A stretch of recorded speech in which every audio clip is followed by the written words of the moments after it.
Hi everyone, কেমন আছো সবাই? আশা করছি ভীষণ ভালো আছো তোমরা। তো welcome back to my daily blog. আজকে হচ্ছে শনিবার। তো দেখো সকাল সকাল কিন্তু অনেকগুলো বাসন ধুয়ে আমি গ্যাসটা সব মুছে নিলাম। তারপর দেখো একটা জিনিস, সবজির ঝুড়ির নিচে একটু ঝুড়িটা একটু টান দিয়ে দেখি অনেকগুলো মরিচের গুঁড়া মরিচের বিচি পড়ে আছে। পরে দেখলাম ভালো করে টেনে যে না অনেকগুলো। এই আকামটা কে করেছে জানো তো? এই আকামটা কিন্তু করেছে আটশোলা। এত আটশোলা হয়েছে ঘরে। তোমরা একটু সলিউশন দিও, তোমরা কিছু কমেন্ট করে জানিও তো কি করবো এদেরকে। যত লঙ্কা থাকে সবগুলো খুটকুট খুটকুট করে খেয়ে খেয়ে ছোট ছোট টুকরাগুলো সব ঝুড়ির নিচে ফেলে দেয়। আর রাত্রে যখন আমরা এই ঘরে খেতে বসি, রাত্রে কখন এই ঘরে খেতে বসি, তখন কি করে খাবার সামনে দৌড়ে দৌড়ে চলে আসে, মনে হয় যে ওরা বাচ্চা, এরকম করে দৌড়ে আসে। আমার তো ভীষণ ভয় লাগে আটশোলা দেখে। তার জন্য তো হঠাৎ করে কখন এই ঘরে বসে খেতে, কিন্তু এই আটশোলার জন্যই না এখানে রাত্রে আর খাওয়া হয় না। এত অত্যাচার করে ওরা, মারতেও ভীষণ মায়া লাগে। এমনি তো মেডিসিন এনে মারা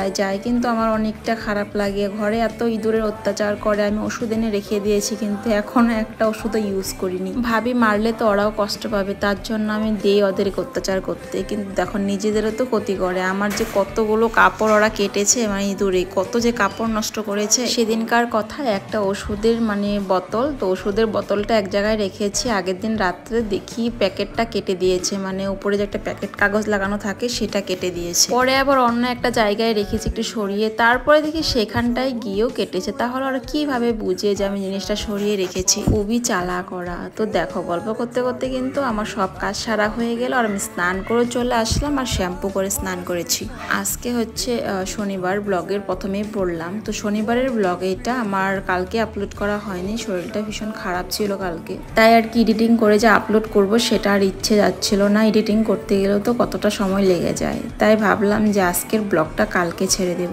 তো আমার কিন্তু সকালে স্নান হয়ে গেল, যাব সকাল সকাল একটু মন্দিরে। তো শনিবারে তো মন্দিরে যাই, তোমাদেরকে বলেছি। তো মাঝখানে একটা গ্যাপ পড়ে গেছিল, শিলিগুড়ি ছিলাম বলে। আর এদিকে ও স্নান করতে চলে গেছে, আমি ওই তো আমার গীতা, তারপর ঠাকুরকে একটু পুজো দিয়ে নিলাম, ফুল জল দিয়ে নিলাম। এবার বিছানাটা পরে থাকবে, কারণ এই বিছানাটা এখন তুলবো না, এসে নিয়ে তারপরে তুলবো। আর ভিডিওর ভয়েস ওভারে আজকে অনেকটা নয়েজ আসছে, তোমাদের যদি একটু প্রবলেম হয় একটু ম্যানেজ করে নিও। বাচ্চারা এত হাল্লাচিল্লা করছে, আমি আর কাকে কমপ্লেন করব বলো? ওরা বিকেল দিকে খেলে, আর আজকে বিকেল হয়ে গেছে ভয়েস ওভার করতে করতে টাইম পাচ্ছিলাম না। আমি সকালের দিকে ভয়েস ওভারটা করি, তখন পাড়াটা একদমই শান্ত থাকে। এখন তো অনেকটা হাল্লাচিল্লা হচ্ছে, তো অনেকটা নয়েজ এসে যাচ্ছে, আমি বুঝতেই পারছি। দেখো আমরা কিন্তু এবার বেরিয়েও পড়লাম, আর বাইক নিয়ে যাব, কারণ হেঁটে গিয়ে আসতে অনেকটা দেরি হয়ে যাবে। তো এসে আবার রান্না করতে হবে। আজকে এই সাজিটা নিয়ে নিলাম, এটার মধ্যেই নিয়ে যাচ্ছি, সুবিধা হচ্ছে। একটু প্লাস্টিকে নিলে একটু অন্যরকম লাগে, তাই এটাতে নিয়ে গেলাম। যদি একটু মগটাও নিয়ে গেলাম, এটা দিয়ে ঠাকুরকে জলটা ঢালবো। শুনেছি বার মন্দিরে গেলে নাকি অনেক খারাপ প্রভাব কেটে যায় নিজেদের থেকে, তার জন্যই কিন্তু ওকে নিয়ে আসে আমি মন্দিরে। ওকে বলেছি যে চলো দুজনে মিলে একসাথে প্রত্যেক বারের দিন পুজো দেব। তো ও কিন্তু না করেনি, ও এক কথায় রাজি হয়ে গেছে। তো সকাল সকালে কিন্তু ওকে যদি ডাকি যে পুজো দিতে যাবো, সকাল সকালে উঠে স্নান টান করে সুন্দর করে চলে আসে আমার সাথে পুজো দেওয়ার জন্য। রুলস করেছি, শনিবারে শনি মন্দির আর মঙ্গলবারে হনুমান মন্দির। তো ওই মঙ্গলবারও যাওয়া হয়নি, ওই মঙ্গলবারে তো অনেকটা বৃষ্টি ছিল, তাই যাওয়া হয়নি। দেখি পরের মঙ্গলবারে কি হয়, সামনের মঙ্গলবারে সকালে যদি বৃষ্টি থাকে তাহলে তো আর যাওয়া হবে না। এই দেখো গল্প করতে করতে কিন্তু আমার পুজো দেওয়া হয়ে গেল। তো ভগবানের কাছে সকাল সকাল পুজো দিলে সারাটা দিনই ভালো থাকে। ভগবানের কাছে এটাই প্রার্থনা করি, আমার ফ্যামিলিতে যারা যারা আছে, আমার ইউটিউব ফ্যামিলি বা আমার রিয়েল লাইফের ফ্যামিলিতে যারা যারা আছে সবাইকে যেন ভালো রাখে। আর আমার পিছনে দেখো একটা পুস্কি বাচ্চা দাঁড়িয়ে আছে, ও কিন্তু ওর বাবার সাথে এসেছে পুজো দেওয়ার জন্য। দেখো কত ভালো, ও এত ছোট বয়সে কি সুন্দর পুজো দিতে চলে এসেছে সকাল সকাল স্নান করে। আমার তো পুজো টুজো দিতে ভীষণই ভালো লাগে, বাচ্চাদের দেখতে তো আরো বেশি ভালো লাগে। পুজো দিলে না নেগেটিভ এনার্জি গুলো কিন্তু চলে যায়, পজিটিভ ভাবটা চলে আসে সবার মধ্যেই। তো সবাইকে ভালো রেখো ভগবান, সবাইকে সুস্থ রেখো। আর এই বার ঠাকুরের সাইডে কিন্তু শিব ঠাকুর আছে, কি সেই মন্দিরটা কিন্তু একটু অন্যরকম ছিল, পাকা করা ছিল, ওইটা একটু বিল্ডিং টাইপ করছে বলেই কিন্তু এটা ছোট করে এখানে বানিয়ে দিয়েছে। তারপরে আমরা বাড়িতেও চলে আসলাম, আসার সাথে সাথে মিস্টারকে এই তো মুগ ডাল সিদ্ধ দিয়ে ভাত রান্না করে দিলাম। এটা আজকে খেয়ে তারপর ডিউটিতে যাবে। আজকে যেহেতু শনিবার, তার জন্য মসুরির ডালটা কিন্তু দিলাম। আর ও মুগ ডাল সিদ্ধ দিয়ে ঘি দিয়ে ভাত খেতে ভীষণই ভালোবাসে, আর ওটার মধ্যে দিতে হবে লঙ্কা সিদ্ধ, লঙ্কা কয়েকটা সিদ্ধ দিতে হবে। আর ঘিটা একদমই শেষ হয়ে গেছে লাস্ট পজিশনে, তাই আমি বুদ্ধি করে গরম জল একটু করে গরম জলে বসিয়ে দিলাম। ঘিটা ভালো করে গলে গেলে আর বের করতেও সুবিধা সুবিধা হলো, দেখো কত সুন্দর টাটকা একদম দেশি গায়ের লোকাল ঘি, যেটা গ্রামের বাড়ির থেকে আনা হয়েছিল। তারপরে কিন্তু আমি একটু মুড়ি নিয়ে বসে পড়লাম। এখন প্রচুর খিদে পেয়ে গেছে, এখন আর রুটি বানানোর জন্য আমার তর্স হয়েছে না, ভাবলাম কিছু একটা খেয়ে নিই। পরে কালকের একটা পাঁপড় ছিল, সেই পাঁপড়টাকে ভেজে নিলাম হালকা একটু তেলের মধ্যে, আর একটু মুড়ি নিয়ে নিলাম, সেটাই এখন খাবো। খাওয়া দাওয়া করে একটু এক্সারসাইজ করবো।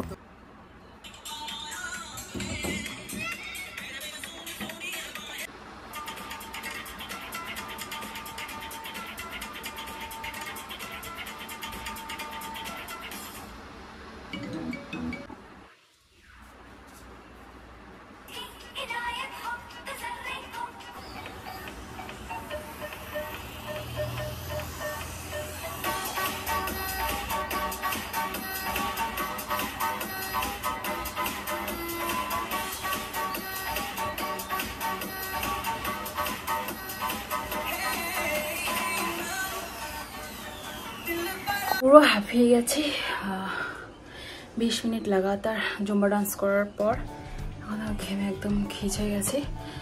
তো এখন ড্রেসটা চেঞ্জ করে নেব, তো পরে একটু রেস্ট নিয়ে পরে ফিরছি গল্প করার জন্য।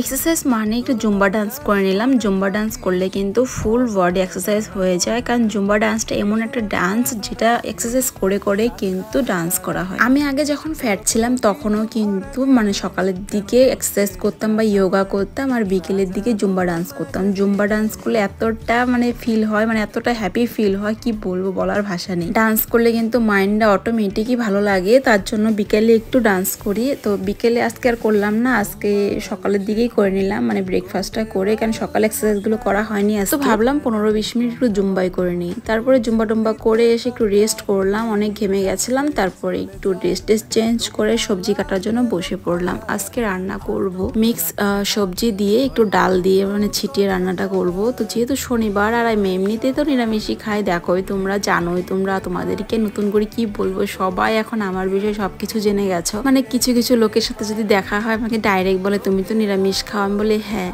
তো তোমরা জানি অনেকে ভালোবাসা, আর অনেক সুন্দর করে আমার ব্লগটা দেখো তোমরা। তারপর দেখো আমি কিন্তু রান্নাবাড়ি কমপ্লিট করে আমি চলে এসেছিলাম মেকআপ করার জন্য।